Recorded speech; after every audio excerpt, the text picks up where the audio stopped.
Sumatera Selatan kembali ditunjuk menjadi tuan rumah Festival Olahraga Rekreasi Nasional atau Fornas ke-6 yang akan digelar di bulan Juli tahun 2022 mendatang. Gubernur Sumatera Selatan Heru Manderu mengatakan akan ada 56 cabang olahraga yang dipertandingkan dalam festival ini.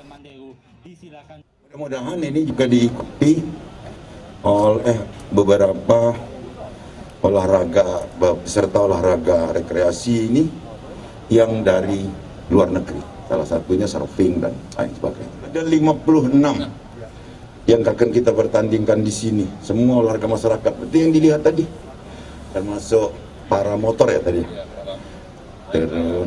terus para layang, binaraga, gobak sodor, main yeye, cengkling kalau kita ngomong sini, termasuk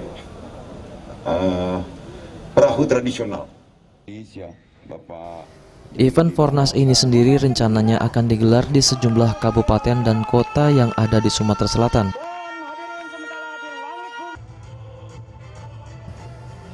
Eza PM, Sriwijaya TV.